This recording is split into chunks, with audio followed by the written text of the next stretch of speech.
This Brazilian Jiu-Jitsu training came about after we saw an increase of violence against our healthcare workers and in the community in general. So what we in the security department, management and the security department did, we started to look at other agencies that could assist us in relation to how we could defend our staff, patients and visitors. So then we come across the Brazilian Jiu-Jitsu, they sent us an email and said, hey, we have something to offer. After that, we came in, we had some meetings, we saw some demos, and we decided that, hey, this is the way to go, because we realized it was easy to learn, it was friendly, and as you can see from the audience and the reaction, is that everybody loved it. The more we come in, we have engaged a lot, the majority of the security staff, which is 98% of the security staff, will be going through this training, along with a cross-section of the hospital staff, because everybody needs to come work feeling comfortable and safe. What we love about this training is because it focuses more on de-escalation first.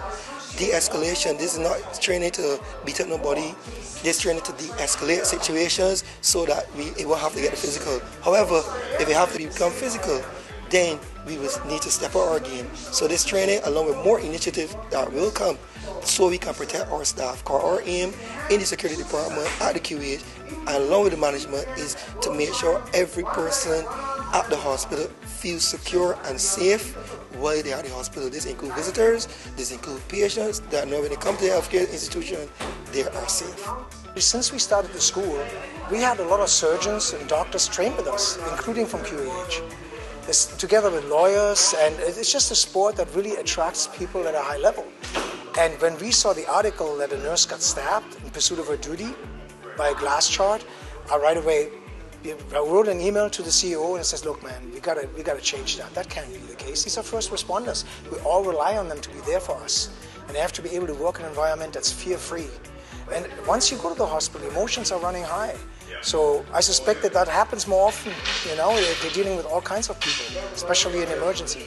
And Brazilian Jiu-Jitsu has no kicks or punches or pressure points, so it's completely non-violent. But it's very effective. That's why it's used all over the world by all agencies, you know, in institutions. It's just be caring for people, not only in a hospital. Every human cares for another human being. So it's very important that whatever we do when they're in distress doesn't hurt them, doesn't make it worse. I just arrest it and make sure that they're no danger to themselves or anybody else, and then we can go back to caring for them. How are the staff now in a better position to do it exactly what you're talking about, de-escalate using these Brazilian Jiu-Jitsu techniques? So there's two important steps to it. There's a verbal de-escalation, so they have exact instructions, even the phrasing of the words to use to calm people down and to emphasize with them and bring that aggression level down. And then there's a physical part. In a physical part, they're basically closing the distance, they're controlling the arms, they never put any pressure on the neck, the spine, the head. If you watch that training, you saw we take great care of that. They use the walls, they use gravity sometimes to sit on people, just to get that moment over as fast as possible. As soon as it's over, we set them up, we comfort the subject, we wait for the police to arrive, whatever the next steps are needed. We learn all types of techniques, how to tangle a man with a knife, the lock styles, the throwdowns, everything. It's a learning experience, and I would encourage everybody to do this. The QH have a zero tolerance policy. Violence is not tolerated, period, at the QH. The reason for engaging all departments to be involved in this self-defense training is that we want to ensure that our staff are able to defend themselves.